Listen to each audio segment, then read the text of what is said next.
Adelante, Anita. Muy buenos días, bienvenidos a esta conferencia magistral impartida por el doctor Luis Enrique López. Vamos a platicar de la educación intercultural en América Latina. Esta conferencia se inserta en el marco de los trabajos del Seminario de Investigación y de Docencia de Educación e Interculturalidad que se imparten en el posgrado en Pedagogía de la Universidad Nacional, en conjunto con el Instituto de Investigaciones sobre la Universidad y la Educación, quienes le damos la más cordial bienvenida al doctor Luis Enrique López. Muchas gracias, doctor, por acompañarnos el día de hoy. Este Muchísimas gracias, Ana seminario, Laura. al contrario, este seminario pues tiene ya algunos años de trayectoria y pues en este tiempo, por supuesto, una de las discusiones centrales tiene que ver con la construcción de la narrativa de la educación intercultural en la región, ¿no? Sabemos que aparece en la educación pública indígena, principalmente de la mayoría de las naciones latinoamericanas en el último cuarto del siglo XX, y pues específicamente justo nace como una visión innovadora, digamos, y experimental en Perú, en el Perú andino y en la cuenca del Ecuador. Bueno, de ahí se extiende, digamos, junto con otra serie de discursos, no solo en Latinoamérica, sino también de los organismos internacionales, se va combinando, se va mezclando, digamos, en ese sentido la conformación tanto de las prácticas como del campo de conocimiento de la educación intercultural, ¿no? La tradición escolar indígena es el campo de cultivo de esta educación intercultural, aunque no es exclusivo. Y bueno, pues ha habido muchos cambios en estos últimos años en torno a la normatividad, a la reorganización parcial, a la infraestructura. Digamos, en ese sentido, pues ha habido muchos intentos por revertir las tradiciones castellanizantes, colonizadoras, con las que, por supuesto, nacen los estados-nación latinoamericanos, ¿no? Yo recuerdo desde el recuento que hizo justo el doctor en el año 2000 en un artículo y bueno, luego en 2009 una siguiente actualización de todos estos aspectos que han ido cambiando en el tiempo y pues bueno, por eso nos da mucho gusto que nos acompañe ahora. La dinámica de participación pues va a ser una exposición el doctor de los distintos temas en torno a esta temática que más o menos he configurado. Y después de eso vamos a tener una recopilación de las intervenciones que pues tengan a bien ustedes hacernos en el chat aquí de YouTube del ISUE. Está ya abierta la participación para que en el momento en el que ustedes lo consideren puedan ir escribiendo sus preguntas, sus participaciones. Nos gustaría mucho saber de dónde nos ven también para saludarlos y pues bueno, ir anotando sus participaciones para que les digo al final de la exposición del doctor pues podamos hacer una recopilación y bueno, tener sus impresiones sobre sus participaciones. Entonces, sin mayor dilación, voy a permitirme presentar al doctor Luis Enrique López, que en realidad no necesita presentación, ¿verdad? Pero como una forma, digamos, de darle la bienvenida, pues el doctor Luis Enrique López es sociolingüista y educador peruano, especializado en educación intercultural bilingüe. Cursó sus estudios de posgrado en lingüística aplicada y sociolingüística en la Universidad de Lancaster, en Inglaterra. Actualmente es presidente para el periodo 2018-2021 de la Fundación Proveil Andes, con sede en Cochabamba, Bolivia, y también de la Red de Formadores en Educación e Interculturalidad en América Latina, la Red FEYAL, que tiene sede en la FES Aragón de la UNAM. Fundó y dirigió la maestría en lingüística andina en la Universidad Nacional del Altiplano de Puno, Perú, entre 1985 y 1988, la cual forma especialistas aymara y quechua hablantes. En 1990 apoyó a la Universidad de Cuenca, Ecuador, en la preparación de la licenciatura en lingüística andina y educación intercultural bilingüe. Asesoró al gobierno de Bolivia para llevar a cabo su reforma educativa entre 1992 y 1995. Dirigió el programa de formación en educación intercultural bilingüe para los países andinos, el PROVEID Andes, entre 1996 y 2007, desde la Universidad de San Simón de Cochabamba, Bolivia, Casa de Estudios Superiores, de la cual es profesor honorario y doctor honoris causa, donde anualmente dicta un seminario para graduados en las maestrías de Sociolingüística y de Educación Intercultural Bilingüe. Desde el 2015 también es doctor honoris causa por la Universidad Nacional del Altiplano y recibió en 1996 la Orden de la Educación del Gobierno de Bolivia. En el 2014 las palmas magisteriales en el grado de Amauta por parte del gobierno peruano y en 2017 la Orden del Quetzal de parte del gobierno guatemalteco. Trabajó en Guatemala entre octubre de 2007 y junio del 2020, donde hasta junio de 2017 dirigió los programas de apoyo a la calidad educativa y educación para la vida y el trabajo de la Agencia de Cooperación Alemana, y a partir de enero de 2018 asesoró el programa EduVida por encargo del Instituto de Educación y Capacitación. Luis Enrique López ha impartido clases y conferencias en universidades del Perú, Alemania, Bolivia, Brasil, Chile, Colombia, Ecuador, España, Finlandia, Guatemala, México, Nicaragua, Noruega y Estados Unidos, y se ha especializado en el diseño, desarrollo y evaluación de programas educativos en contextos de plurilingüismo y multiculturalidad. Entre 1998 y 2001 fue miembro del Comité Científico para el Estudio Mundial de la Situación de las Lenguas del Mundo de la UNESCO, y entre 2006 y 2009 del Grupo de Expertos Internacionales invitados para la elaboración del Informe Mundial sobre Diversidad Cultural, también de la UNESCO. Fue parte del Comité Científico Asesor del memorable, diría yo, Atlas Sociolingüístico de Pueblos Indígenas en América Latina, una obra espectacular, autor y coautor de varios capítulos de ese mismo atlas. Ha publicado extensamente en los campos de la sociolingüística, la política y planificación lingüística, la educación y en particular de la educación intercultural bilingüe. Pues doctor Luis Enrique, muchísimas gracias por aceptar la invitación y pues adelante, muy bienvenida. Muchas gracias, Ana Laura. Es siempre para mí un gusto estar en México, aunque ahora solo sea virtualmente, y dialogar con ustedes, porque México cumple un papel preponderante en toda esta historia a la que tú te has referido en tu introducción, ¿no es cierto? Y, y ahora lo que quiero adelantarles es que, como siempre ocurre conmigo, me metí en Honduras al tratar de responder la invitación de Ana Laura. Y no me voy a referir, aunque no puedo zafarme del tema tan fácilmente, exclusivamente a la educación de las poblaciones indígenas, sino más bien trato de abordar la educación intercultural en su conjunto. Y ustedes verán por qué, pero ya son varias décadas que por lo menos en el discurso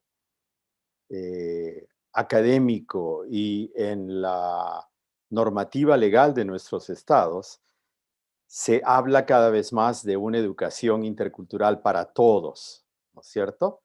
No solo para los indígenas, aunque estando en discusiones aquí en mi país, algunos líderes indígenas decían, quiere decir que nosotros no somos todos entonces, o no estamos entre los todos, ¿no? Porque entonces se habla de la educación intercultural bilingüe para nosotros, pero la EIT para los demás, ¿no es cierto? Entonces, ¿dónde estamos? Bueno, sin mayor preámbulo entonces, y con esa observación inicial, voy a hacer el esfuerzo por referirme a la educación intercultural en su conjunto, aunque como verán, es difícil delimitarla. Y al final de cuentas, no hay educación intercultural para todos que no nos involucre al conjunto de los diversos sectores sociales, incluidos las primeras naciones y pueblos de este continente, que son precisamente los pueblos indígenas. Entonces, permítanme compartir pantalla para no dilatar más nuestra presentación. Y me dices, Ana Laura, si se ve, por favor. Sí, sí se ve. Sí. Bueno, le he puesto como título por ello a esta presentación Apreciaciones preliminares sobre la educación intercultural en América Latina, porque me baso más en lo que sé por haber convivido con estas situaciones y por intuiciones, más que por lo que esté necesariamente documentado. Verán más adelante que la mayoría de la literatura sobre la educación intercultural se refiere sobre todo a la construcción conceptual, al plano conceptual. Seguimos ahí en luchas epistémicas sobre qué es interculturalidad y qué no, y en consecuencia qué es educación intercultural, pero hay poca documentación sobre prácticas específicas de educación intercultural con poblaciones no indígenas, es decir, con poblaciones de los sectores culturalmente hegemónicos en el continente. Entonces, en esta oportunidad voy a compartir con ustedes 7 puntos, los inicios, algunos de los cuales ya se refirió Ana Laura, así que voy a pasarlos más rápidamente, los avances en el campo de la política que tiene que ver con la normatividad, las leyes, etcétera. Y para ir aterrizando, a partir del tercer punto, voy a referirme a esta suerte de polisemia que marca hoy los usos y desusos del término interculturalidad y educación intercultural en todo el continente, porque eso me permite entonces referirme a si deberíamos continuar hablando de interculturalidad en singular o de interculturalidades en plural. En unos debates que hemos tenido en el marco de la red FEIAL que ahora presido, encuentro las dos posiciones, algunos que se aferran más al término en singular y otros que hablamos cada vez más de interculturalidades en plural, porque la interculturalidad nos confronta con situaciones tan diversas, ¿no? De carácter social, económico, político, étnico, cultural, etcétera, que tal vez, no sé si les parezca, deberíamos usar el término interculturalidades en plural, como también yo vengo usando ya desde hace algunos años el término educación en plural. Y deberíamos hablar de educaciones y no de educación, porque otra vez nos vamos por el tema de que la educación es única, a pesar que las culturas sean muchas, que las lenguas sean múltiples y que las sociedades sean diversas, ¿no es cierto? Luego establezco algunos deslindes necesarios muy puntualitos entre interculturalidad y multiculturalismo.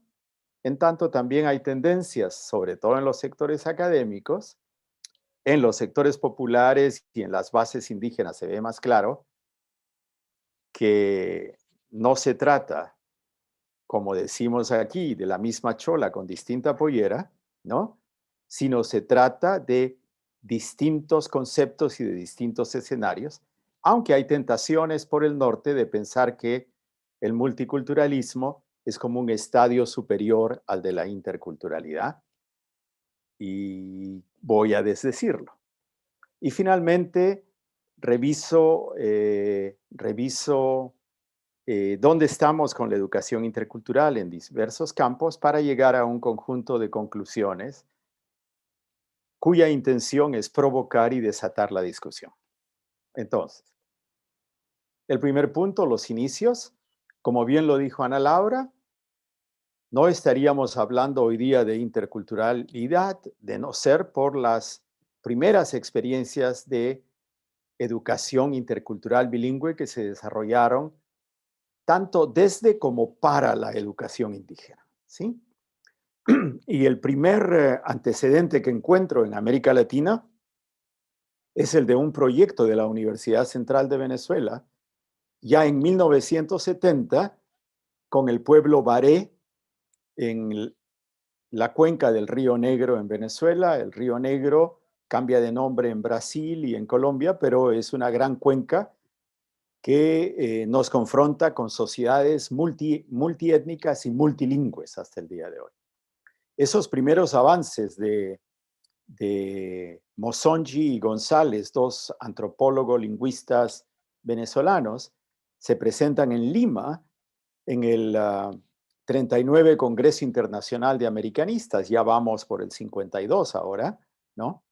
En 1970, en agosto de 1970, Y desde allí comenzamos todos a hablar de interculturalidad y a tratar de entender esta nueva propuesta. Voy a leer dos citas brevísimas de Mosonji y González eh, que nos pueden dar pistas para entender cómo fueron esos inicios.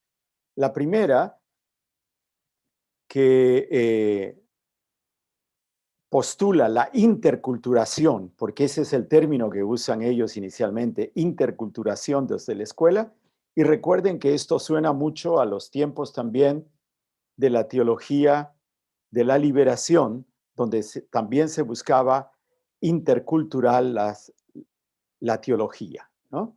Entonces, la interculturación desde la escuela busca el mantenimiento del marco de referencia de la cultura original, pero vivificándolo y poniéndolo al día por la inserción selectiva, y añadiría crítica, de configuraciones socioculturales procedentes de sociedades mayoritarias, generalmente nacionales. Esta interculturación busca el máximo rendimiento de las partes en contacto, y añadiría yo, y conflicto cultural, evitando en lo posible la deculturación y la pérdida de valores etnoculturales, centrarse en torno al idioma nativo como compendio simbólico de la cultura como totalidad. Entonces, en esta primera cita vemos varias cosas importantes. Primero, que no hay interculturalidad sin bilingüismo, ¿no? Porque el idioma nativo es el compendio simbólico de la cultura como totalidad. Segundo, que se trata de eh, defender y conservar lo propio, pero nutriéndolo también de elementos ajenos, pero a través de un proceso de selección crítica, ¿no es cierto?, que nos conlleva al fortalecimiento de la agencia de las poblaciones indígenas para que estén en capacidad de resistir a la opresión cultural y a la dominación cultural y tomar lo mejor de su propio marco de referencia y lo mejor de aquello con lo que hoy está en contacto por la imposición de los estados y la sociedad nacionales. Entonces, la meta de esta educación sería una sociedad interculturada, bilingüe o multilingüe, en la cual tanto la lengua local como la nacional, en nuestro caso el español o castellano, tienen sus funciones específicas sin que por ello se presenten situaciones de conflicto o competencia. Si tuviera frente a Emilio y a Omar, aunque Omar falleció el año pasado, lamentablemente, les diría, en toda sociedad interculturada, bilingüe o multilingüe, uno no puede desentenderse del conflicto que es inherente a toda relación intercultural e interétnica. Pero en fin, aquí están las bases. Luego, como señaló Ana Laura, esta inicial provocación intelectual y también este llamado a la acción que hacen Mosonji y Yugar González desde una experiencia discreta, pequeña, constreñida a un pueblo específico que estaba perdiendo la lengua, ¿no? Y que ellos querían contribuir a la revitalización de su lengua, ¿no? Estas ideas presentadas en Lima obviamente van a tener su impronta en el Perú, pero también en Colombia y en el Ecuador, y se van a cruzar con otras propuestas a las cuales me referiré más adelante y que las puntualizo en el último punto en rojo de esta transparencia, destacando la profundización del carácter político de la cultura en relación con el territorio a raíz de la segunda reunión de Barbados. Entonces, este entronque con las primeras experiencias de educación bilingüe del Perú, que se remontan en mi país con mayor fuerza a 1964 en Ayacucho, me refiero a las experiencias propias, no me refiero a las del ILB, que ustedes sufrieron desde 1935 y nosotros desde 1952, ¿no? Sino me refiero a las experiencias nacionales de educación intercultural bilingüe. En el Perú, en Ayacucho, a partir de un proyecto de la Universidad de San Marcos, universidad pública, equivalente a la UNAM en México. En 1975, en el Alto Napo, en la Amazonía peruana, con población quichua por parte de una misión religiosa inspirada precisamente en la teología de la liberación. En Puno, ahí donde yo nací a la educación bilingüe y la descubrí, y en Colombia, en 1978, inspirados tanto en Mosonji González como en lo hecho anteriormente en el Perú, y bajo la impronta de las nociones de etnodesarrollo y etnoeducación de ese lamentablemente tempranamente fallecido importantísimo antropólogo mexicano Guillermo Bonfil Batalla. Y en Ecuador, también en 1978, y a través de un instituto de investigación, el CIE, de la Universidad Católica de Quito y de una ONG, la ONG MACAC. Entonces, entre proyectos ejecutados por organizaciones indígenas y los estados con cooperación internacional.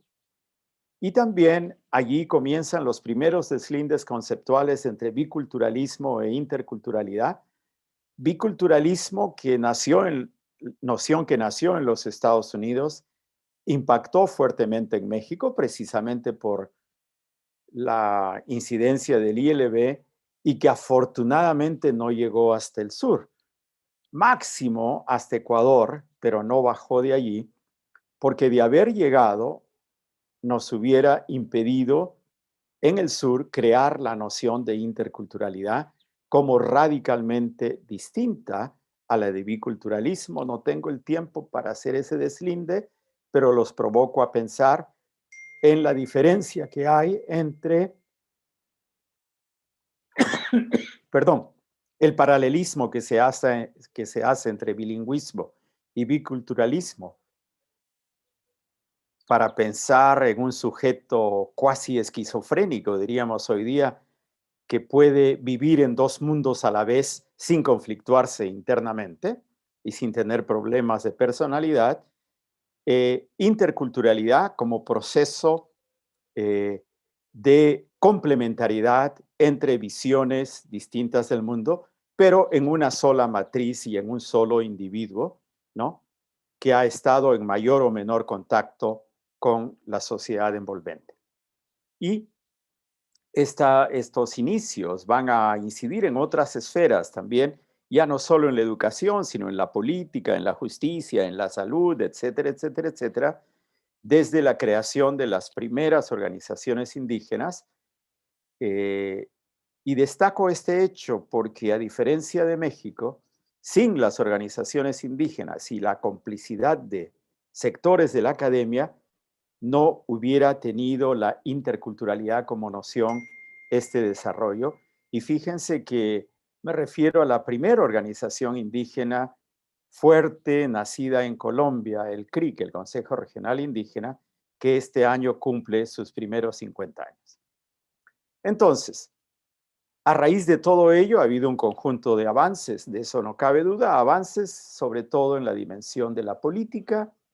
Se ha resignificado la noción a partir de la apropiación y del desarrollo de la noción por parte de los propios indígenas, y esta noción asume un carácter político, el carácter político que hoy día tiene, y se incluye entonces la interculturalidad en las agendas políticas de las organizaciones en una combinación muy interesante entre identidad, lengua, cultura, territorio e historia propia. Es decir, la interculturalidad en el sur ha estado vinculada con la propia historia, la historia de los subalternos, la reafirmación y reconquista de los territorios indígenas, o como dicen en Colombia, recuperación del territorio ancestral, mientras desde el Estado se dice invasión, obviamente, ¿no? Eh, Fortaleciendo la cultura propia, reclamando el derecho al uso de la lengua y todo ello como ingrediente de una identidad indígena que de suyo es una identidad intercultural. Y también junto a demandas iniciales de autonomía y autodeterminación. Luego, desde los estados, Irigoyen en 2011 hace un breve resumen y establece 3 momentos de las reformas constitucionales en América Latina, que como ustedes saben, reformas tienen que esperar casi 200 años de supuesta independencia y de vida republicana para poder reconocer a todos y todas los que habitamos en nuestros territorios y comenzar a dejar atrás esa visión uniforme, homogénea, asimilacionista de las poblaciones diferente a la culturalmente hegemónica de habla castellana. Pero de no haber sido por el reposicionamiento de la interculturalidad y de haberle dado un carácter político a raíz de la agencia indígena, los estados tampoco hubieran avanzado con estas reformas constitucionales. En otras palabras, no estamos ante concesiones del Estado, como sí aquellas que tuvieron lugar en la mayor parte del siglo XX, sino sobre todo ante conquistas legales de las propias intelectualidades y dirigencias indígenas. Entonces, las primeras reformas son las de Guatemala, Nicaragua y Brasil, todavía en la lógica del multiculturalismo, ¿no? Y no podía ser de otra forma porque sobre todo Guatemala y Nicaragua salían de procesos de guerra interna, ¿no? Ustedes saben todo lo que ocurrió en el contexto de la revolución sandinista y con la guerra interna en Nicaragua que terminó con la matanza de 250.000 de mayablantes, ¿no es cierto? 250.000 mayablantes murieron en la guerra interna guatemalteca en los 36 años que duró. Entonces, ya en los albores de la suscripción de los acuerdos de paz en 1995 y 96, 10 años antes, Guatemala optaba por una nueva constitución donde hacía concesiones a la población indígena desde una lógica de multiculturalidad para apaciguar un poco los ánimos, pero con 0 concesiones en términos de poder real y de territorio. Nicaragua también, el sandinismo llega a acuerdo con la contra y dicta una nueva constitución y reconoce las autonomías en la costa atlántica de Nicaragua, y Brasil hace lo suyo en 1988. En 1989 se aprueba el Convenio 169 de la Organización Internacional del Trabajo, que marca por primera vez en la historia de la humanidad el reconocimiento de derechos colectivos frente a nuestra larga historia de derechos humanos, donde reconocíamos solamente derechos individuales desde 1948, ¿no es cierto? Entonces, en 1989 se reconoce un conjunto de derechos colectivos que tienen que ver con el derecho a la cultura, a la lengua, a la educación, al derecho consuetudinario o a la justicia propia, etcétera. Y también hay unos primeros atisbos de reconocimiento del problema territorial, pero todavía estos organismos internacionales no se animan a poner el dedo en la llaga, en tanto y en cuanto estos organismos están constituidos también por nuestros estados, ¿no es cierto? Son un club de estados donde los pueblos tienen poca cabida todavía. Entonces, pero estos avances de reconocimiento del convenio 169, que dicho sea de paso, no se hubieran dado sin la persistencia por cerca de 20 años de discusiones en Ginebra de connotados líderes indígenas latinoamericanos, van a tener luego su efecto en un segundo conjunto de reformas constitucionales que Irigoyen denomina que ya no son multiculturales, como las 3 primeras, sino pluriculturales, y vamos a comenzar con la de México en 1991, ¿m? La de Paraguay en el 92, la del Perú en el 93, Argentina y Bolivia en el 94, Ecuador en el 96 y 98. Hay dos reformas allí, y Venezuela en el 99. Venezuela en el contexto de refundación del Estado que hace el chavismo, ¿no es cierto?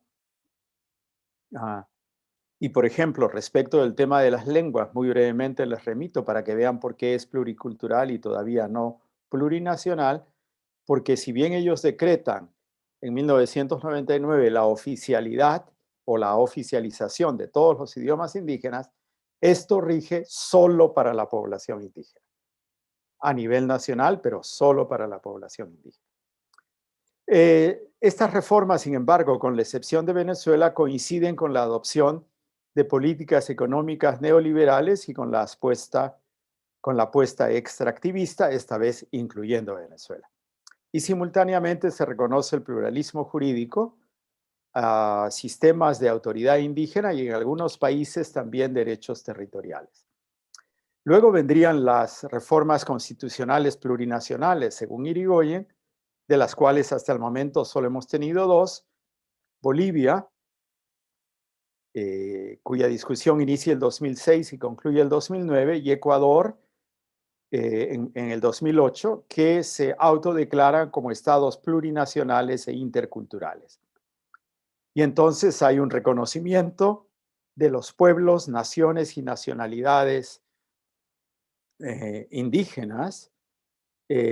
Hace su impronta esta noción indígena del buen vivir o el vivir bien, tomado del quechua Sumaccausay o Sumacamaña del Aymara, y que luego va a encontrar sus correlatos también en México con esta noción maya de vida plena, ¿no? Entonces, en el caso de Ecuador se reconocen incluso los derechos de la Pachamama o de la Madre Tierra como sujeto de derecho, ¿no? Y en todo este contexto observo una impronta afrodescendiente. Si bien el liderazgo indígena los antecedió en sus reivindicaciones, los colectivos afrodescendientes van a aprender de la lucha indígena, la van a hacer suya y van a reclamar una etnoeducación como todavía ocurre en Colombia y en Ecuador, ¿no? Los dos países que están más avanzados en esta materia, ¿no es cierto? Y por lo que he visto en México con el nuevo censo, también emerge la categoría afrodescendiente con fuerza, y con sorpresa observamos que un 7% de los afrodescendientes mexicanos se autodeclaran como hablantes también de una lengua indígena, caso que no se da necesariamente ni en Colombia ni en Ecuador. La interculturalidad va a avanzar hacia otros campos, la educación y la salud, y los remito a una publicación mía de 2019 que salió en Colombia. Y hay nuevas leyes nacionales en respuesta a esta nueva jurisprudencia internacional y nacional, las nuevas constituciones y los nuevos decretos. Se adopta la EIB en casi todos los países como parte de las reformas educativas: Argentina, Bolivia, Brasil, Chile, Colombia, Costa Rica, Ecuador, Guatemala, Honduras, México, Nicaragua, Paraguay, Perú, Panamá, Perú, Paraguay y Venezuela. Es decir, casi todo el continente ha adoptado la EIB como parte constitutiva de sus sistemas de educación, y se crean instancias responsables de EIB de distintos niveles en algunos países y dependencias de salud intercultural en algunos países, y se crean hospitales interculturales en países como, por ejemplo, Bolivia, Chile, Perú y Guatemala. Sin embargo, estamos ante brechas aún insalvables entre la retórica legal, el discurso académico y el ejercicio escolar, y más aún la práctica social. ¿Por qué? Porque a mi juicio prevalecen la colonialidad del saber, del poder y del ser, el eurocentrismo y el racismo y la discriminación. Entonces, paso a mi tercer punto, el de la polisemia y la interculturalidad. ¿Y qué les quiero decir allí? Que todo depende desde dónde hablamos y de quién habla. Es decir, depende del lugar de enunciación. Entonces, interculturalidad en boca, pensamiento y corazones de comunidades indígenas y afrodescendientes, alude a formas de vida y a interculturalidad vivida, es decir, no han tenido más remedio para sobrevivir y resistir la asimilación que hacerse interculturales. Pero desde las organizaciones indígenas, el tono, sin desmerecer lo anterior, cambia, pues ya se cuestiona el carácter del Estado-nación, se defienden los planes y proyectos de vida y la autonomía de los pueblos indígenas, y como me reiteraban compañeros y colegas líderes indígenas bolivianos, se trata al menos de compartir el poder o de conquistarlo. Es decir, hay una relación biunívoca entre interculturalidad y poder. ¿Mm? Y desde la sociedad civil, ¿no? Las ONGs, estamos ante estrategias de empoderamiento y acompañamiento a la emancipación de las sociedades indígenas y afrodescendientes, debería añadir. Ups. Mientras que desde el Estado vemos múltiples lugares de enunciación. Por ejemplo, yo he podido comprobar que en mi país y también en Guatemala, por mi práctica de vida en ambos países, desde los sectores hegemónicos se alude a la interculturalidad y se usa el discurso como una suerte de ropaje contemporáneo del discurso mesticista histórico, ¿no? Y también en la mayoría de países, sin excluir los dos anteriores, mientras las comunidades exigían interculturalidad y los pueblos reclamaban un nuevo trato bajo la égida de la interculturalidad, desde los estados había más bien una respuesta multicultural a través de políticas multiculturales, desde el clásico multiculturalismo anglosajón que surgió en Canadá y en los Estados Unidos y luego se traslada a Europa, ¿no es cierto? Entonces, ¿qué hacen los estados? Otorgan concesiones a los indígenas, reaccionan o es una respuesta a la presión internacional, llámese Convenio 169, Declaración de las Naciones Unidas sobre Derechos de los Pueblos Indígenas, Declaración de Durban contra el racismo, etcétera, adoptan un discurso políticamente correcto y restringen la interculturalidad al ámbito educativo y a lo más también al de salud. Y al de salud simplemente por razones prácticas, porque no tienen cómo llegar a otorgar servicios de salud o reconocer los derechos de salud de todas las personas, habiten donde habiten. Desde la academia también observo diversos matices. Se debate entre búsqueda de armonía y reconocimiento del conflicto inherente a la noción de interculturalidad. En algunos lugares se enfatiza la dimensión simbólica de la cultura y en otros las condiciones materiales que condicionan la supervivencia indígena. Históricamente se habla de interculturalidad en relación con educación y más recientemente con la salud y aún más recientemente con el pluralismo jurídico.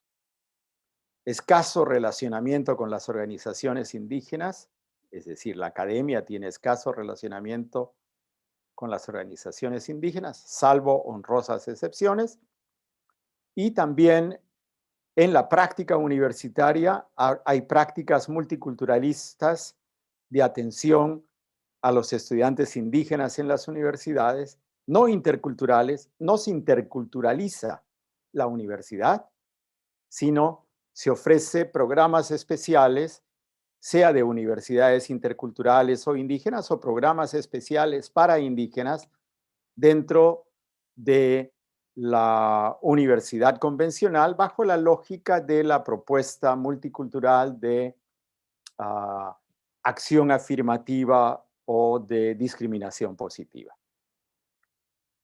Y desde la intelectualidad y el liderazgo indígena se establecen deslindes y contrastes entre multiculturalidad e interculturalidad. Multiculturalidad, pues reafirmando lo que ya sabemos, también desde la academia, que se trata de una situación de hecho, de facto.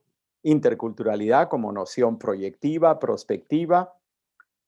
En Bolivia se acuña el término de intraculturalidad, que ha impregnado el discurso de la interculturalidad en América Latina, pues mientras los no indígenas insistíamos que la interculturalidad tiene una etapa previa de reconocimiento y afirmación de lo propio, es decir, que no puede haber diálogo con lo ajeno si no hay autoafirmación.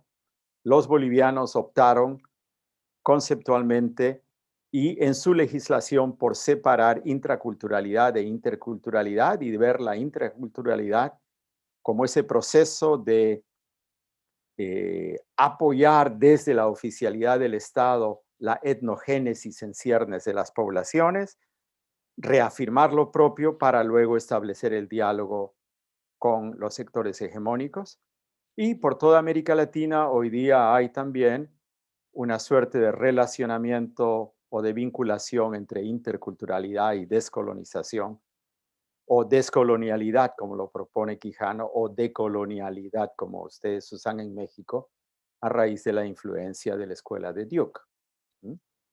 Entonces, voy al grano: interculturalidad o interculturalidades. Entonces, les presento una taxonomía de la interculturalidad o de las interculturalidades. Gachet reconoció la existencia de una interculturalidad que él denominaba angelical, que apunta a la tolerancia y a la coexistencia pacífica y armónica, pero sin asumir el conflicto necesariamente.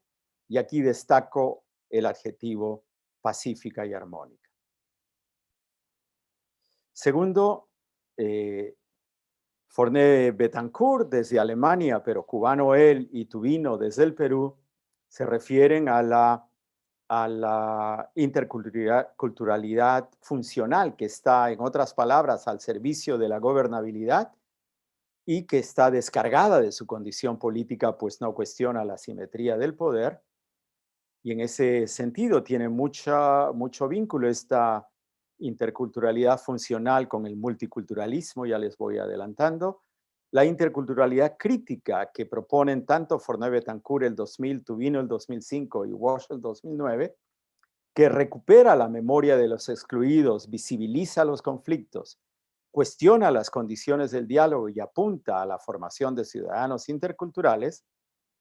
Y lo que yo desde hace algunos años vengo denominando interculturalidad transformativa a partir de ese artículo ampliado y de esa conferencia que di en el COMI en México.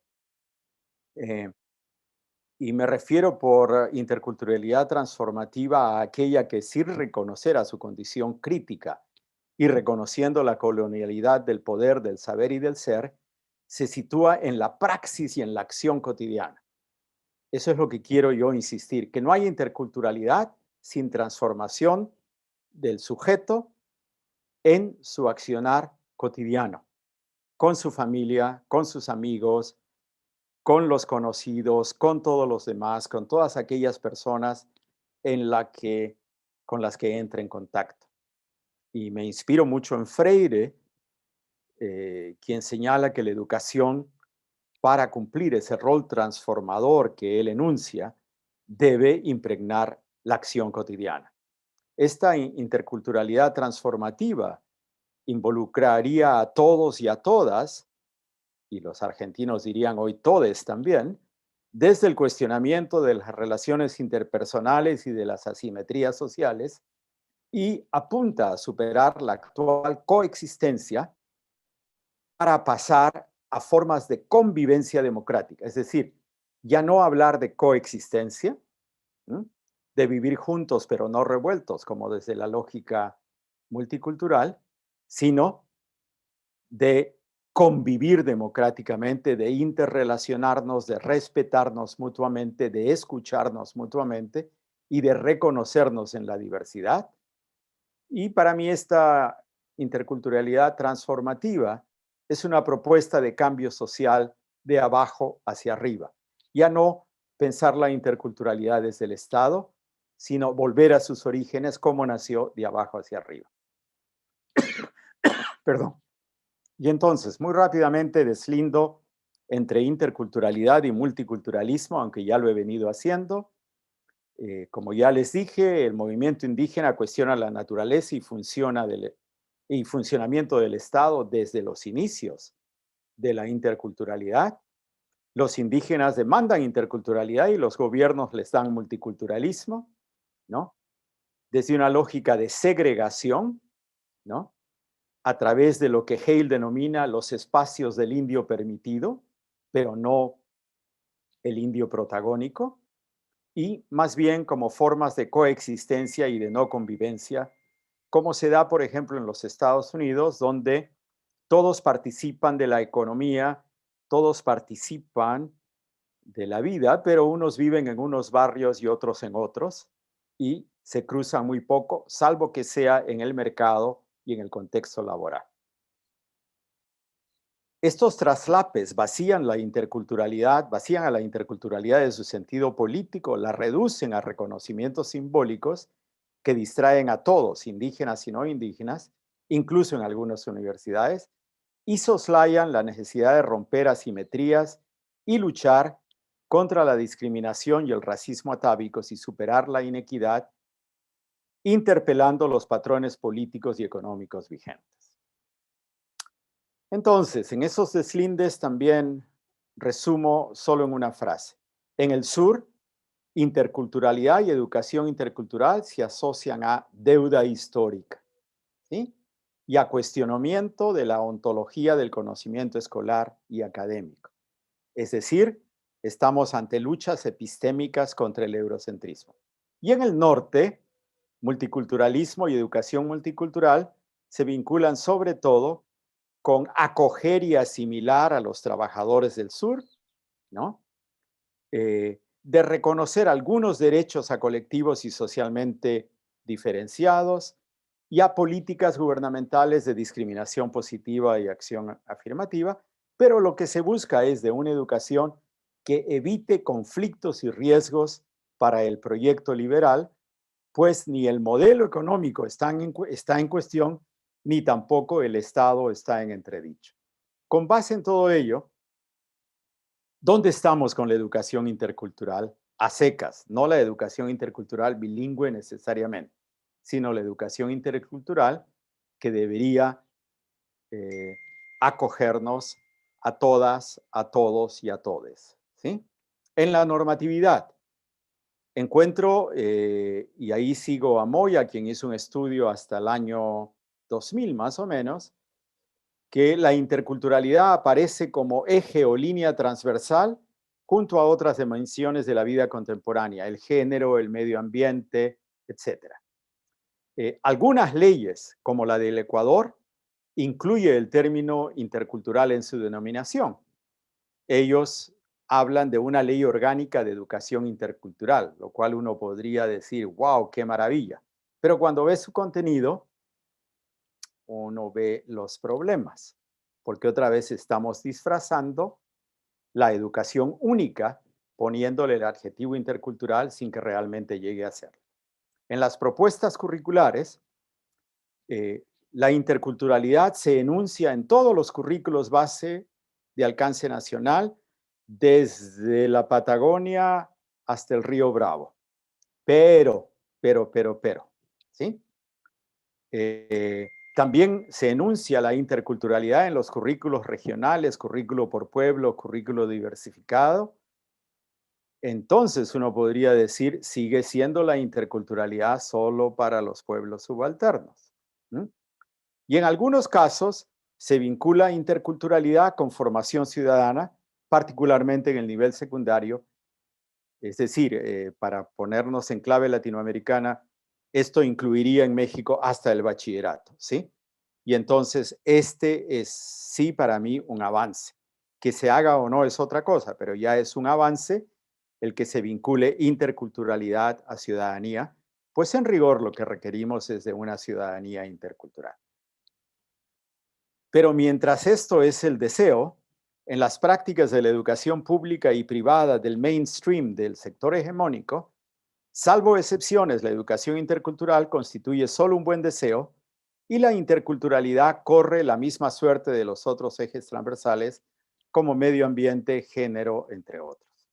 Los docentes no reciben formación en educación intercultural y por no reciben formación en educación intercultural me refiero a pedagogía intercultural, a cómo pasar del discurso y de la enunciación académica a las prácticas áulicas y ello también es producto de que no se cuenta con metodologías ni guías u orientaciones para apoyar a los docentes y estudiantes a desarrollar actividades que propicien el desarrollo de competencias interculturales. Me he encontrado en mi búsqueda en estas Honduras que me metí de solo una guía producida en Chile a la que me referiré más adelante, pero me gustaría ver en América Latina ver guías como la de Muñoz Sedano, de estos amigos contra el racismo de Andalucía, de España, ¿no? Que desarrollan recomendaciones concretas a los maestros vía la simulación, el juego de roles, cómo crear ambientes interculturales en el aula y generar el desarrollo de competencias interculturales. Entonces, otra vez, así como con la educación indígena, estamos en un contraste entre esa retórica legal y avances conceptuales versus la prevalencia, pese a las leyes, del monoculturalismo asimilador anclado en el eurocentrismo. Más avances veo en las experiencias de educación autónoma, endógena, indígena o propia, por las razones que ya arguí y por la ligazón que ellos establecen entre interculturalidad, territorio y autonomía. También hay avances en la formación de docentes. Algunas mallas curriculares incluyen contenidos vinculados con la interculturalidad como contenido filosófico y ético, pero le dejan toda la responsabilidad de la aplicación a los propios docentes sin darles herramientas concretas, ¿no? No se forman formadores para la educación intercultural. Los que nos hemos vuelto formadores para la educación intercultural, y Ana Laura no me dejará mentir, nos hemos hecho en la práctica y en el ejercicio, pero no hemos recibido formación para ello. Y la educación intercultural recibe mayor atención en la formación de docentes de IBE. También he detectado 3 tipos de maestría que se ofrecen hoy día: maestrías en educación intercultural bilingüe, las más, maestrías en educación intercultural, las menos, y también maestrías en educación intercultural e inclusión, alguna. Y aquí no tengo tiempo para hacer ese deslinde, pero los quiero remitir a que tengan mucho cuidado con las políticas de inclusión que son poco interculturales, pues nacen de una tradición distinta y constituyen un ropaje contemporáneo de llamar inclusión a lo que en buen romance se llama educación para necesidades, para personas con necesidades educativas especiales o para personas con discapacidad, más grave aún. Entonces, miren el paralelo que se hace en algunos países entre inclusión, educación indígena y educación intercultural. También nos vamos enredando cada vez más, han aumentado las redes sobre estos temas. Destaco solo algunas que encontré en mi búsqueda: el grupo de trabajo de Claxo sobre educación e interculturalidad, coordinado por una colega de Argentina, otra de México y otra del Perú. Y destaco el género porque se trata de 3 mujeres, ¿no?, académicas, que las convoca a este tema. ¿Por qué será? La red de formadores en educación e interculturalidad en América Latina, que ahora, gracias a la confianza mexicana, presido, la red FEIAL, donde ya no estamos en lo que Gunther Dietz llamaba el ping-pong de México y Brasil, sino que hemos logrado extender la red a Argentina, Bolivia, Chile, Colombia, Ecuador, Perú y Venezuela, y poner en diálogo sur y norte. Me faltó Guatemala, perdón. La red de intercultural de ODUCAL, de las Universidades Católicas de América Latina, esto me llamó la atención, que hay 6 o 7 universidades católicas de América Latina que han conformado su red de interculturalidad. Me pregunto si la interculturalidad desde el catolicismo será diferente a la interculturalidad como la vemos nosotros. No lo sé, solo he recogido el dato de la existencia de esta red.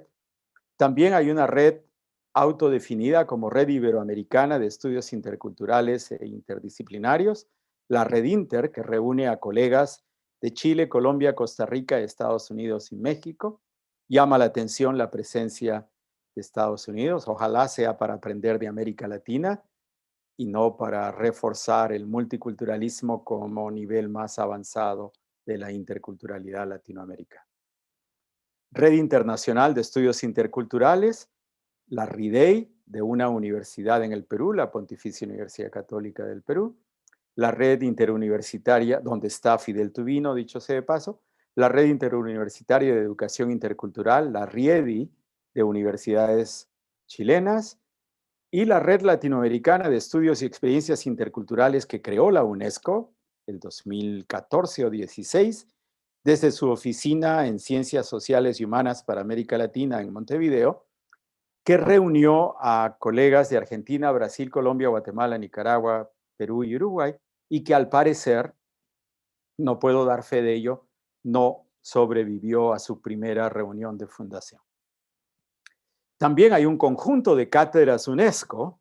Ustedes conocen el mecanismo de la cátedra UNESCO, porque hay varias cátedras UNESCO en México sobre diversos temas, y destaqué estas que se vinculan con la interculturalidad. La cátedra sobre comunicación para el fortalecimiento de la diversidad cultural de una universidad en Guatemala, la cátedra de diálogo intercultural de la Universidad Nacional de Colombia, la cátedra Diálogo Intercultural en Nuestra América de la Casa de las Américas en Cuba, la cátedra Diversidad Cultural, Género y Territorios Fronterizos, interesante, de la Universidad de Brasil, una cátedra que tiene su sede en México en la Universidad Autónoma del Estado de Hidalgo, Educación Intercultural para la Convivencia, la Cohesión Social y la Reconciliación.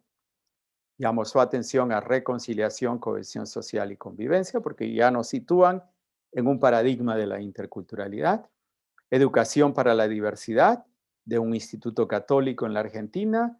Educación superior y pueblos indígenas y afrodescendientes, de la Universidad 3 de Febrero, donde está Raúl Mato, uno de los que más ha avanzado en el tema de interculturalización de las universidades latinoamericanas.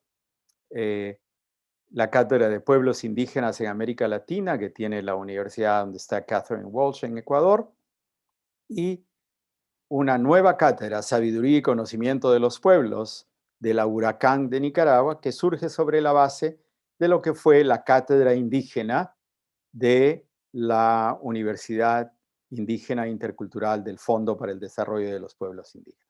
Y finalmente, quiero referirlos a 7 publicaciones que salieron el 2020, me limité al 2020 y encontré, como les digo, esta guía con recomendaciones prácticas bien interesante que se titula Prácticas Pedagógicas Interculturales, que fue publicada por el Ministerio de Educación y que consiste en una sistematización del Centro de Perfeccionamiento, Experimentación e Investigaciones Pedagógicas y que, como es de esperar, toma como base pues la educación indígena en Chile, la cual es más intercultural que bilingüe por el hecho que un bajo porcentaje de la población indígena habla su lengua ancestral.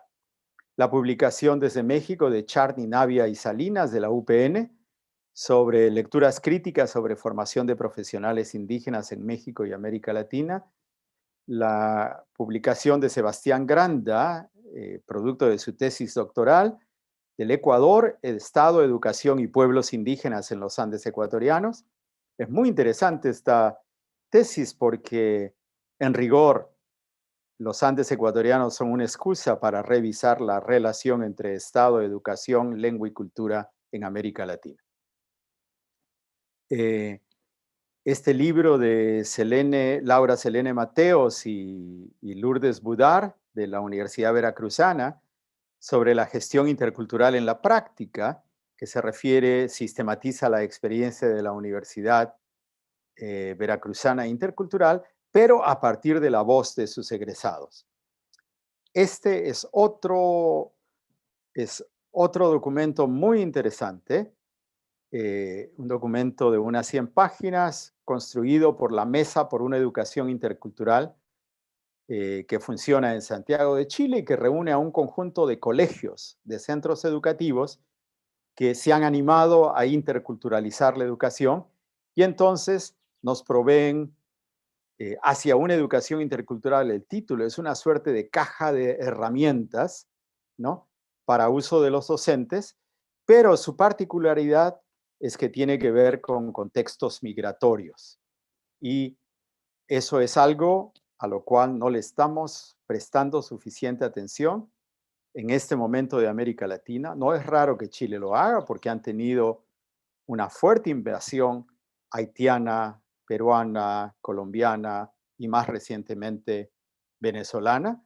Y entonces tengo notas de algunas escuelas, madre mía, ya voy a terminar, de algunas escuelas públicas de Santiago, donde 2/3 de la población es extranjera y solo 1/3 de la población es chilena. Y dentro de ese tercio, algunos son indígenas y algunos no son indígenas, ¿no es cierto? En el Perú, perdón, no le, no le estamos prestando suficiente atención a la migración desde el punto de vista escolar y particularmente desde este eje transversal de interculturalidad, pese a que aquí tenemos cerca de 1.200.000 venezolanos y hay partes de la ciudad donde su presencia es mucho más notable y hay escuelas donde hasta un 50% de los alumnos pueden ser venezolanos, ¿no? Escuelas públicas. Un libro que sacaron en asociación una universidad chilena, la Universidad Católica de Temuco, y otra Universidad Católica de México, la Ibero, y Quilaqueo, Sartorello y Torres, sacaron este interesante libro donde se sistematizan las experiencias que desarrollan los colegas de la Universidad Católica de Temuco en términos de educación propia y lo que se hace en México bajo la inspiración de María Bertelli de las milpas educativas. Entonces, diálogo de saberes en educación intercultural, conflicto epistémico en contextos indígenas, es otro libro publicado en 2020. Y finalmente, pues los remito al libro de Laura y de Rosas, que está en camino y que es Epistemología e Interculturalidad en Educación, que es también un compendio de artículos sobre diversas experiencias. Y como ustedes ven, si tengo que seleccionar aquellos que se refieren a lo indígena y aquellos que hacen alusión a otros sectores culturales no indígenas, me quedo únicamente con este libro de la Mesa por una Educación Intercultural de Chile, ¿no? ¿No? Y vemos que todavía el discurso de la interculturalidad está fuertemente impregnado por la educación de aquellos que ya son interculturales y que se tuvieron que hacer interculturales a la fuerza y para poder sobrevivir en este contexto asimilador que les era ajeno. Voy concluyendo con que la interculturalidad y la educación intercultural son vistos como necesarios solo para los sectores subalternos y particularmente para los indígenas y afrodescendientes. Hay una tendencia dentro de esta visión a la folclorización de los conocimientos, saberes y formas de vida distintos al hegemónico. No se piensa aún en los grupos numerosos de migrantes, me refería a los miles de venezolanos y haitianos en distintos países, a los centroamericanos en México y a los senegaleses y otros africanos en Brasil. No se ha descubierto todavía el potencial interculturalizador y descolonizador del aprendizaje de otros idiomas, incluidos los subalternos y las variantes populares del español o castellano. Seguimos enseñando en y el español estándar, el que hablan los sectores dominantes, letrados de clase media, académicos como nosotros. Y no le paramos bola a los castellanos que habla la gente de a pie. Un castellano del Chavo del Ocho, por ejemplo, no llega a la escuela, aun cuando muchos niños de sectores populares mexicanos hablen como el Chavo del Ocho. No siempre se vincula educación intercultural o formación para una ciudadanía intercultural activa con educación antirracista y antidiscriminadora, y hay una persistencia de las visiones monistas, monocultural, monolingüe, justicia monocultural, etcétera, etcétera, etcétera, en las sociedades latinoamericanas. Y entonces, cierro con 4 puntos y no los canso más. Hay más avances desde la educación por, con y para las poblaciones indígenas. Hay escasos avances en la educación del mainstream y como ese era mi punto central, me voy a detener en ello. Hay un predominio de una visión angelical de la interculturalidad, aspirando a una convivencia armónica que ignora el conflicto inherente a la interacción entre diferentes. Hay una normatividad que no se cumple, lo que me remite a la constatación que no basta con lograr reconocimiento y tener leyes. Hay una cosificación de la interculturalidad como noción que se discute, se analiza, se conceptualiza, se reflexione, pero que no se vive ni impregna la cotidianidad. Hay una insuficiente voluntad política de los gobiernos, hay una deuda de las universidades y de la intelectualidad hegemónica, y todo ello es producto, pues, de esta gran condicionante que es la vigencia de la condición colonial. Y sumo a estas condicionantes las visiones autoritarias, mesiánicas y excluyentes desde la política que no se condicen con las prácticas interculturales, ¿no es cierto? Los comportamientos y visiones unitarios, homogéneos y monoculturales del Estado, de la sociedad y la cultura, pese a los cambios en la legislación. Y tercero y no menos importante, la perpetuación del neoliberalismo, no solo como modelo económico, sino también y sobre todo como cultura. El neoliberalismo no es solo economía, es también cultura y modo de vida. Y están marcados por ese individualismo, consumismo y por esos otros ismos desfrenados en los que estamos todos metidos, incluidos los indígenas y los afrodescendientes. Entonces, señalo algunos desafíos que devienen de todo lo conversado esta mañana y con eso les prometo que sí acabo. Tenemos que superar la ecuación interculturalidad y educación intercultural como sinónimo de pueblo subalterno. Tenemos que vincular la educación intercultural de todas, todos y todes a la visibilización y audibilidad de los otros diferentes, al fortalecimiento de la agencia de los sectores subalternos para que recuperen o fortalezcan el control sobre sus propias culturas y lenguas, como nos decía Bonfil en su teoría del control cultural. Al desarrollo de una conciencia crítica sobre las asimetrías y las causas y condiciones que generaron la situación actual, a la lucha abierta contra el racismo y la discriminación, podremos hacer educación intercultural en América Latina cuando los latinoamericanos reconocemos que continuamos siendo profundamente racistas, discriminadores y clasistas.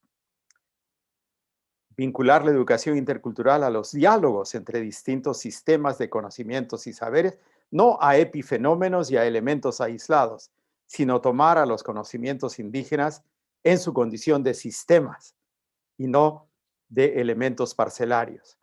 Y a la construcción colectiva, como nos decía Freire, de propuestas de posibilidad, es decir, propuestas de transformación social.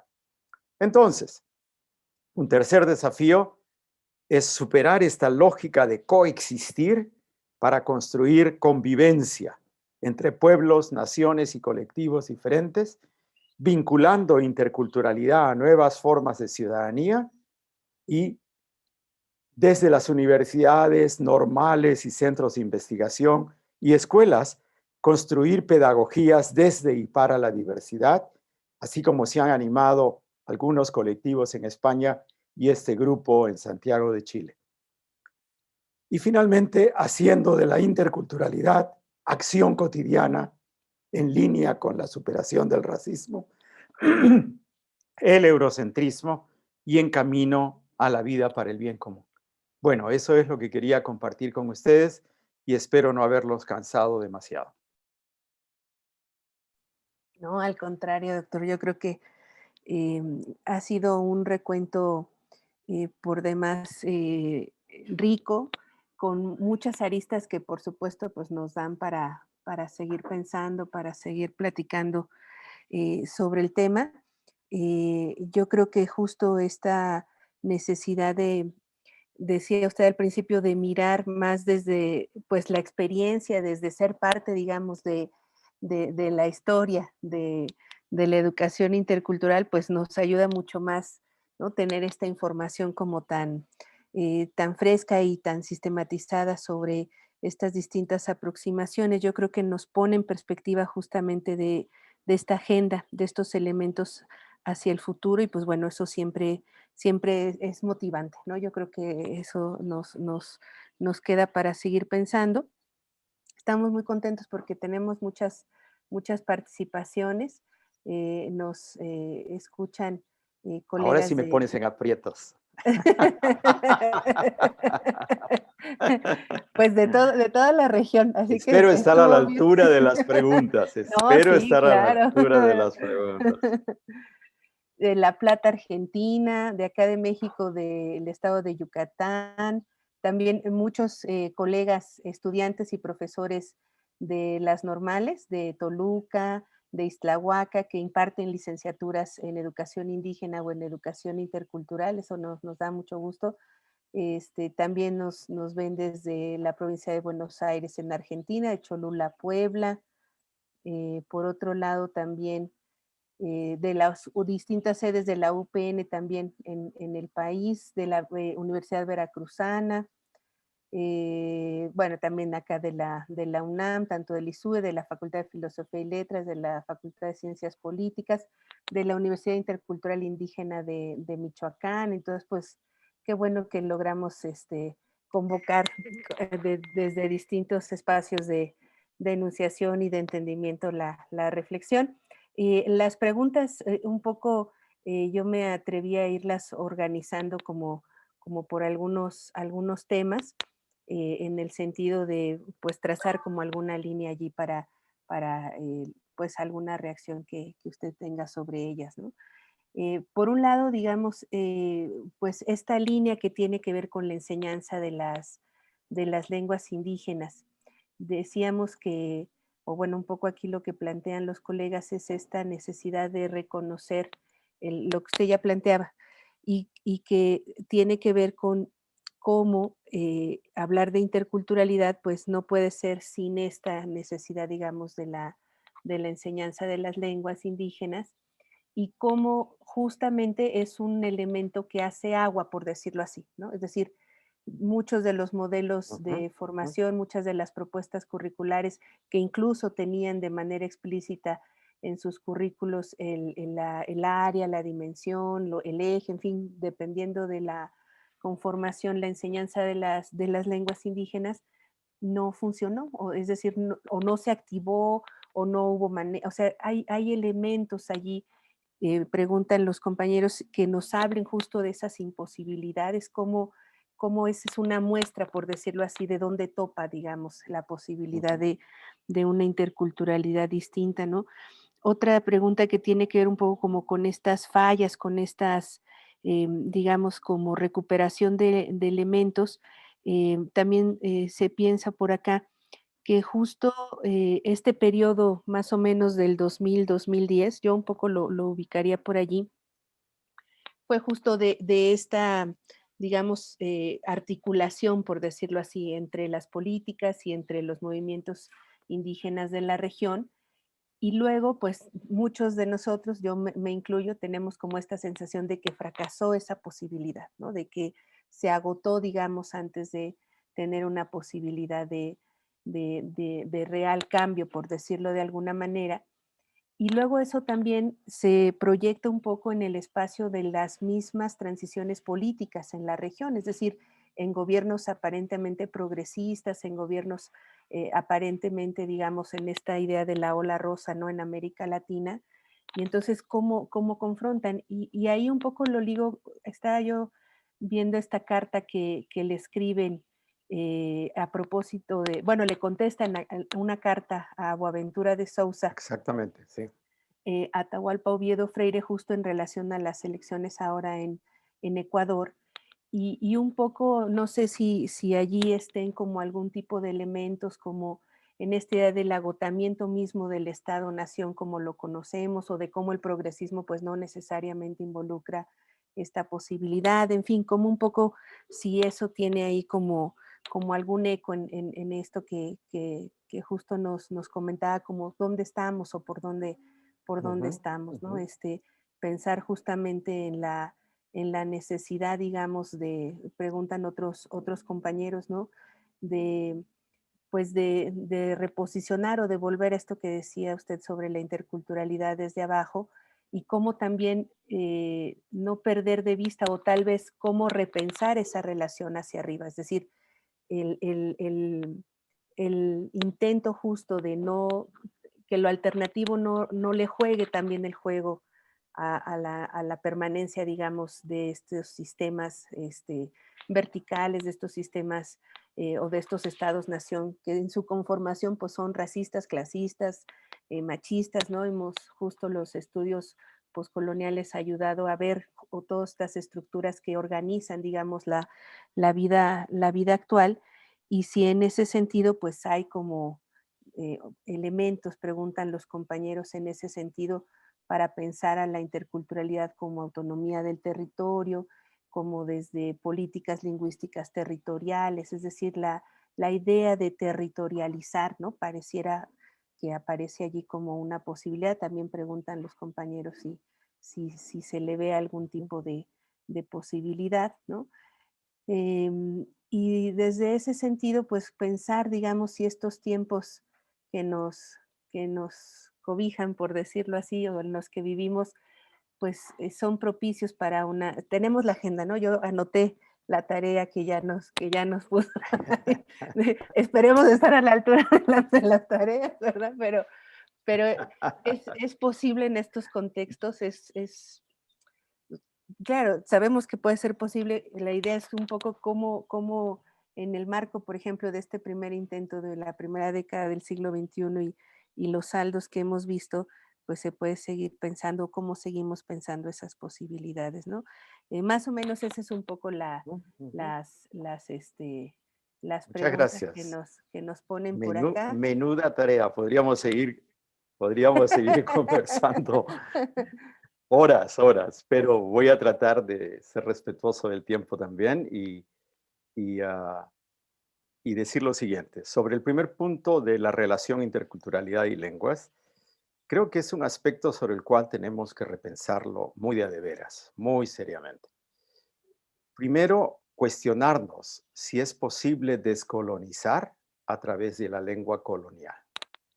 Así de simple. Y por lengua no me refiero solo a las lenguas indígenas, sino también a las variantes del castellano o del español,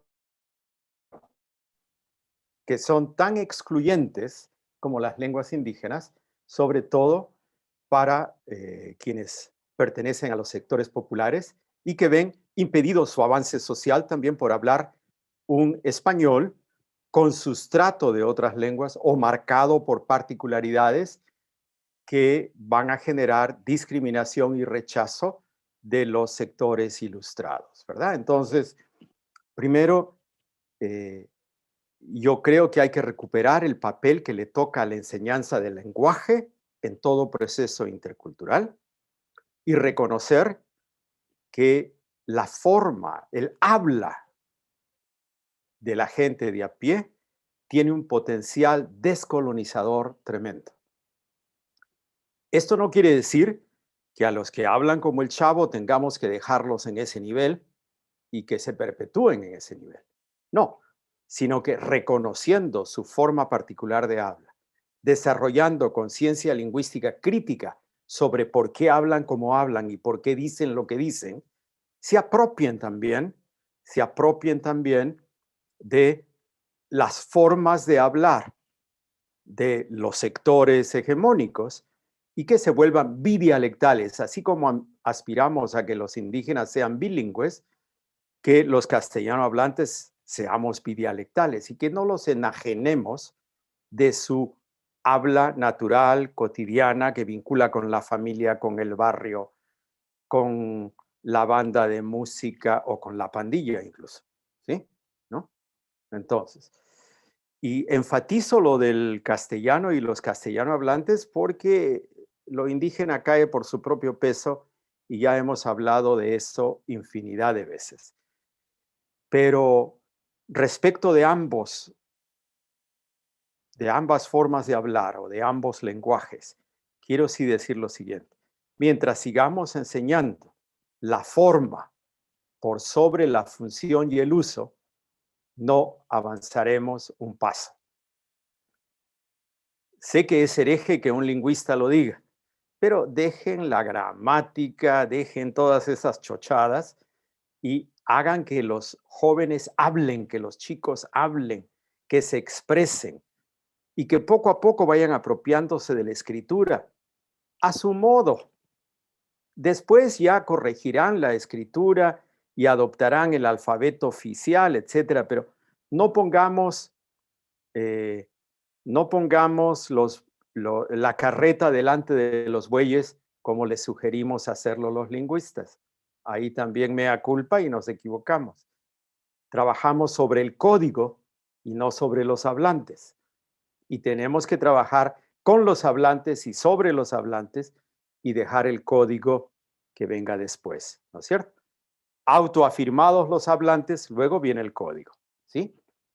Entonces, en resumen, tenemos que rescatar la enseñanza de lenguas y la enseñanza de variantes del español para llegar a ese bidialectalismo que mencionaba, pero ahí también tenemos que ponernos una mano en el pecho todos los que nacieron como hablantes de una lengua originaria y preguntarnos en primer lugar, ¿enseñaré la lengua en la escuela o la usaré con mis hijos, con mi mujer, para expresar mis sueños, mi cotidianidad, o ya será solo lengua de la chamba? Mientras sea lengua de la chamba y no lengua mía, no avanzaremos y otra vez seguiremos haciendo educación bilingüe intercultural o educación intercultural focalizando la lengua de la colonialidad. ¿Sí? Primer punto. Sé que dejo muchas cosas abiertas, pero creo que es suficientes para que los provoque a ustedes a pensar. Segunda cosa, la década 2000-2010 ha sido de una tremenda frustración para muchos de nosotros. ¿Ah? Primero porque no soy el único, muchos colegas nos acompañaron y compartieron con nosotros este sueño, esta utopía de acompañar al movimiento indígena para que se cambien las leyes, ¿sí? En el caso boliviano, créanme que yo lloré cuando Evo Morales asumió el poder, ¿cierto? Y lloré porque creí que era el inicio de un cambio. Pero al poco tiempo pude constatar que por más que le pongamos el adjetivo de plurinacional, el Estado sigue siendo Estado y se rehúsa a compartir el poder. Quien llega al poder no lo suelta y solo tienen que sacarlo para que lo suelte, ¿no es cierto? Entonces, desafortunadamente en este periodo de progresismo, comparto plenamente la carta que se le ha escrito a Boaventura de Sousa. No me sorprende, pero la comparto plenamente porque en esta década hemos visto en el caso boliviano y ecuatoriano, los dos únicos estados plurinacionales que asumen la agenda indígena, intentan cooptar a los pueblos indígenas. En el caso boliviano lo logran porque el presidente es un hermano y entonces al hermano no se lo critica, al hermano se lo apoya. En el caso ecuatoriano resultó más fácil y tempranamente despertaron los líderes indígenas y se opusieron al presidente porque el presidente era Mishu, mestizo, no Mashi, no indígena, ¿no es cierto? Entonces es más fácil, la contradicción es más aparente y es más fácil, ¿no es cierto? Pero en ambos procesos plurinacionales hemos visto cómo las lenguas fueron símbolos utilizados para reforzar el poder. Y solo les doy dos evidencias. La Constitución ecuatoriana declara al quichua y al shuar, las dos lenguas mayoritarias, como lenguas de relación intercultural junto con el castellano. Las demás son del patrimonio cultural de la nación. Ya esa jerarquía nos da una idea. El voto pesa y los votantes son importantes, ¿no es cierto? Y hay que darles una concesión. Pero luego se da una ley de educación, ley orgánica de educación intercultural, donde hay muy poca mención a lo indígena, a la lengua, a la cultura, y donde se le arrebata el control sobre la educación intercultural bilingüe que tenían las organizaciones indígenas y se supedita la ejecución de la educación intercultural bilingüe a la rectoría del Ministerio de Educación. Y en el caso boliviano, el currículum, debo reconocerlo, sí hay un cambio en cuanto al balance entre conocimiento indígena y conocimiento hegemónico, ¿no? Hay una fuerte carga de la presencia del conocimiento indígena en el currículum nacional, pero estamos en tiempos, y me remito a la respuesta anterior, tiempos que yo denomino de cosmovisión sin lengua, porque se trata de conocimientos indígenas que se desarrollan en castellano, ¿no es cierto? Sin respetar que fueron conocimientos creados desde una lógica de pensamiento y desde una lengua particular que nos sitúa en conflictos de intraductibilidad a veces, ¿verdad? Que hay nociones que no son fácilmente traducibles. Sin embargo, a los maestros y a las maestras les toca enseñar conocimientos indígenas en castellano. ¿Por qué? Porque el área de comunicación y lenguaje, una sola, el área, se dedica a la enseñanza del castellano, del inglés y de las lenguas indígenas. Ya ustedes comprenderán dónde va el mayor peso. No a las lenguas indígenas. En primer lugar al castellano y en segundo lugar al inglés, ¿cierto? Entonces, eso es lo que se entiende por educación plurilingüe. Una educación vehiculada principalmente en castellano con enseñanza de lengua indígena y enseñanza de lengua extranjera, pero dándole toda la fuerza al castellano. Entonces, y me detengo en eso porque sospecho que por ahí podría ir también la educación mexicana. Y no digo más porque ya algunos exalumnos míos mexicanos me han pedido que no hable sobre un contexto que no conozco. Ya. Pero no puedo dejar de decir lo que pienso y lo lamento por ellos, ¿no es cierto? Por Cuidado, favor. observen bien el proceso boliviano, pensando que plurilingüismo es un estadio superior de bilingüismo, así como multiculturalismo es un estadio superior de interculturalidad. Nada que ver. Si quieren hacer educación intercultural y plurilingüe, pues las lenguas indígenas, el castellano y el inglés tendrían que compartir por igual la condición de lengua de educación y no lengua de aprendizaje. Es decir, Los maestros deberían estar en condiciones de enseñar matemática en castellano, en una lengua indígena y en inglés. Entonces, en las condiciones actuales, a mi juicio, eso es pedirle peras al olmo. ¿Eh? Y si lo veo, y sí veo que funciona, sí, en colegios de élite. Privados. Ujú.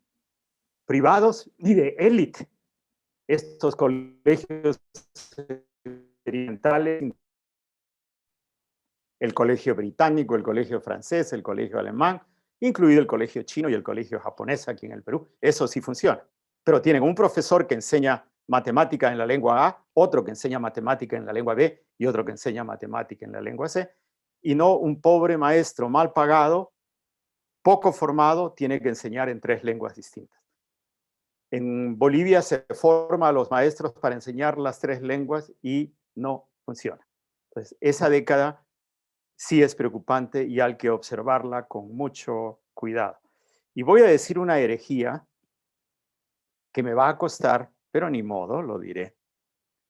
Y créeme que el 2016 estábamos haciendo un trabajo con una colega, no la quiero comprometer a ella, así que no la menciona, para una enciclopedia mundial sobre la situación de lenguas y educación. Y, y me pidió la editora del volumen que por qué no podía analizar los casos de Bolivia y Ecuador en particular, ¿no? Porque era lo más avanzado políticamente, bla, bla, bla, bla, bla, bla, bla, lo rosa, ¿no es cierto? Y todos nos animamos a celebrar lo rosa, ¿no? ¿Y por qué no? Porque tenemos que soñar con utopías, si no también estamos fritos. Si no soñamos con que el mundo puede cambiar, mejor no vivir, ¿no es cierto? Entonces, pero no nos animamos a publicar el trabajo porque llegamos a una triste conclusión en el caso latinoamericano, que más avances o voluntad de cambio había en esos países neoliberales entonces, como Chile, Perú, Colombia y México.